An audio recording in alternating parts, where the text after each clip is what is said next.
السلام علیکم، آپ دیکھ رہے ہیں آئینہ اور میں ہوں محمد طاہر۔ حضرت علامہ اقبال رحمۃ اللہ علیہ نے فرمایا تھا کہ جو شاخ نازک پہ آشیانہ بنے گا ناپائیدار ہوگا۔ مریم نواز صاحبہ نے وزارت اعلیٰ پنجاب کا حلف اٹھا لیا ہے، اور نہ صرف یہ کہ حلف اٹھا لیا بلکہ آج ہی حلف برداری کے فوراً بعد انہوں نے ایک اجلاس بھی طلب کر لیا۔ اجلاس میں جیسا کہ شریف خاندان کا ایک وتیرہ ہے، ان کا ایک طرز سیاست ہے، ہم اچھی طرح جانتے ہیں کہ وہ کچھ نمائشی اقدامات پر زیادہ ہی زور دیتے ہیں۔ مریم نواز صاحبہ نے بھی یہی کچھ کیا، اور ٹیکسلا میں ایک خاتون کو لگنے والے تھپڑ کا انہوں نے نوٹس لیا۔ جس طرح اسٹیبلشمنٹ کو کہا جاتا ہے کرپشن برداشت نہیں کی جائے گی، عوام کا خیال رکھا جائے، اس طرح کے روایتی قسم کے بیانات بھی سامنے آئے ہیں، اور اسٹیبلشمنٹ کی طرف سے ایک بریفنگ جو ان کو دی گئی ہے اس کے بھی کچھ چرچے ہیں۔ اس سے پہلے مریم نواز صاحبہ نے جب ان کا انتخاب عمل میں آ رہا تھا، اس کے بعد انہوں نے جو خطاب کیا ہے اس خطاب کے حوالے سے بھی کافی زور و شور سے گفتگو شروع ہو گئی ہے۔ ایک خاص طبقہ دانشوروں کا ایسا ہے جو شریف خاندان کی تقاریر کو اور ان کی گفتگو کو ہمیشہ ایک تقدیس فراہم کرتا ہے، یعنی وہ الفاظ جو ان کے کنجے لب سے پھوٹتے ہیں، وہ تقریریں جو ان کو لکھی ہوئی دی جاتی ہے اور وہ اپنی زبان سے بولتے ہیں، اور جس کا کوئی فہم بھی انہیں نہیں ہوتا، وہ الفاظ جب ادا کر رہے ہوتے تو اس کی روح سے بھی کوئی واقفیت نہیں رکھتے، اس سے ان کے مزاج کی کوئی مطابقت بھی نہیں ہوتی، مگر چونکہ اچھے تقریر نویس انہیں وہ تقریریں لکھ کر دے دیتے ہیں اور وہ الفاظ کا اپنی زبان سے خرچ فرماتے ہیں، اس پر بھی ایک پورا طبقہ حرکت میں آ جاتا ہے۔ پنجاب کے اندر ایک خاص رجحان ہے، اور اس رجحان کا بار بار ہم جو ہے وہ مشاہدہ کرتے ہیں کہ ایسی گفتگو کے بعد پھر کچھ لوگ حرکت میں آتے ہیں اور اس کا ایک خاص سیاق و سباق بناتے ہیں، اس گفتگو سے وہ کچھ مطالب اخذ کرتے ہیں اور اس سے خیالی عمارت تعمیر کر لیتے ہیں۔ محترمہ مریم نواز صاحبہ کی گفتگو میں اہم بات یہ تھی کہ میری کرپشن کے حوالے سے زیرو ٹالرنس ہے۔ یہ وہ محترمہ فرما رہی ہے جن کا اپنا وجود اس اسمبلی میں فارم 47 کی وجہ سے ہے، یعنی ایک انتخابی کرپشن کے ذریعے محترمہ فارم 47 کی وزیر اعلیٰ بنائی گئی ہے۔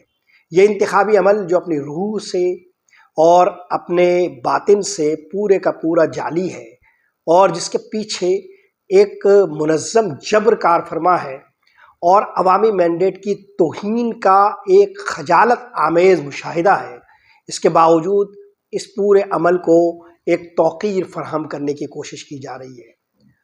پی ایم ایل این کا دانشور طبقہ اور شریف خاندان کے دسترخوان کی چچوری ہوئی ہڈیوں کو چچورنے والا ایک اخبار نویس طبقہ اب ایک خاص طرح کا ماحول بنا رہا ہے، اور وہ ماحول یہ ہے کہ اب جو کچھ ہو چکا وہ ہو گیا، اور اب آگے کی طرف دیکھنا چاہیے۔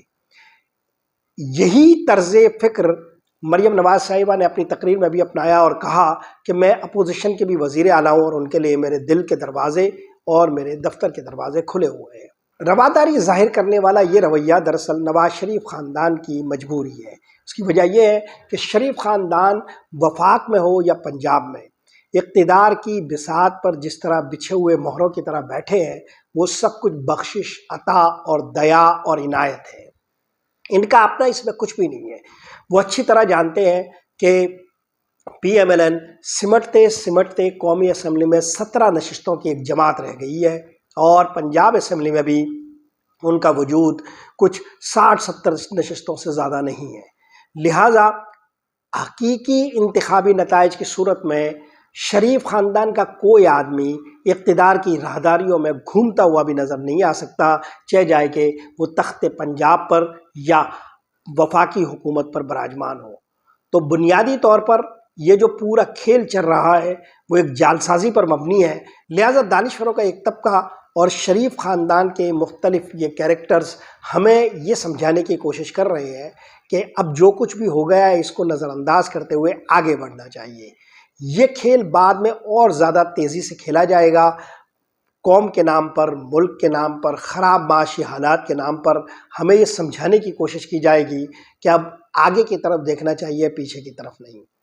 آپ حیران ہوں گے کہ ابھی تک 2024 کے ان انتخابات کے فارم 45 ہمیں الیکشن کمیشن کی ویب سائٹ پر مہیا نہیں کیے گئے۔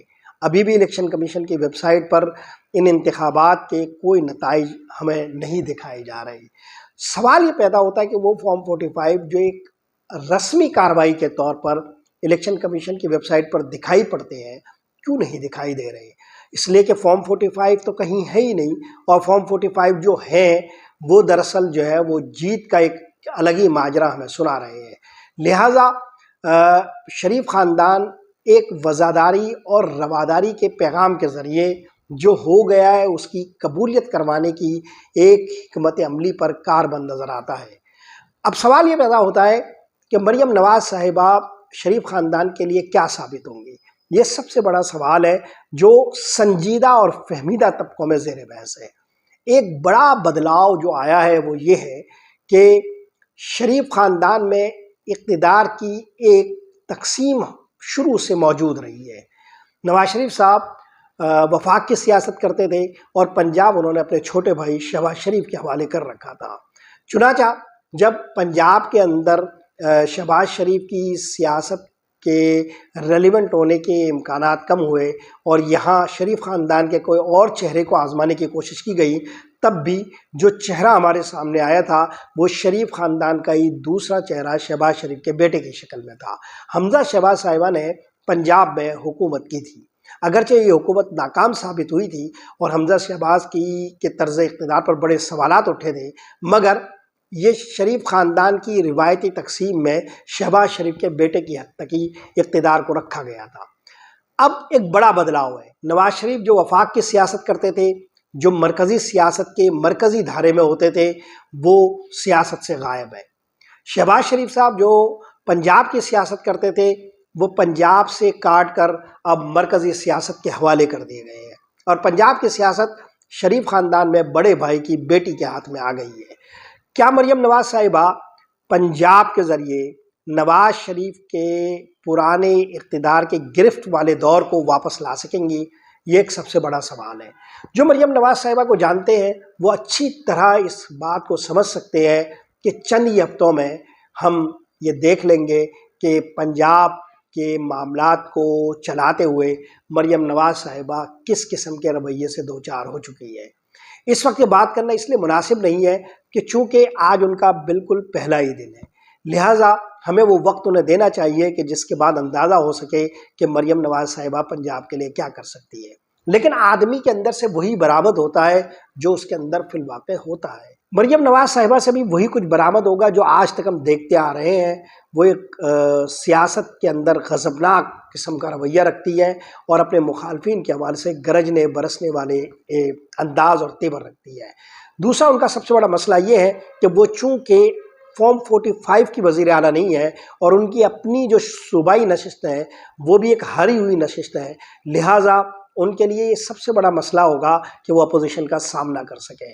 اپوزیشن جو تگڑی ہوگی پی ٹی آئی کی، اور اپوزیشن جو فارم 45 کی اپوزیشن ہے اور جو اصلاً پنجاب کے اقتدار کی حقیقی جو ہے وہ نمائندہ قوت ہے، لیکن جنہیں پاکستان کے موجودہ جبر کے ماحول میں اٹھا کر ایک طرف کر دیا گیا ہے، اس کا سامنا کرتے ہوئے مریم نواز صاحبہ کو جو مستقل سننا ہے وہ یہی شور ہے کہ یہ نااہل اور فارم 47 کی وزیر اعلیٰ ہے۔ اس شور کے اندر اور اس تگڑے اپوزیشن کے ماحول میں مریم نواز صاحبہ سے جو لوگوں کو اندیشہ ہے وہ یہ کہ وہ طاقت کا ایک بے رحمانہ استعمال کرے گی اور اس کے لیے اسٹیبلشمنٹ کو استعمال کرے گی۔ پنجاب کے اگلے شب و روز یہ تعین کریں گے کہ شریف خاندان کس ڈگر پر جا رہا ہے، لیکن بہرحال یہ تبدیلی تو آ ہی گئی ہے کہ نواز شریف صاحب کا خاندان پنجاب کے اندر ہمیں سیاست کرتا ہوا نظر آ رہا ہے اور شہباز شریف اب مرکزی سیاست کے حوالے ہو گئے ہیں۔ اس حوالے سے بھی شریف خاندان کے اندر ایک خاص طرح کی گفتگو ہے اور ان سے تقرب رکھنے والا جو حلقہ ہے وہ بھی ایک اندرونی سیاست کی ہمیں کشمکش بتاتا ہے۔ لیکن اس کو کسی اور وقت موضوع بنائیں گے. آج کے لیے یہی کچھ. محمد طاہر کو اجازت دیجیے. اللہ نگہبان.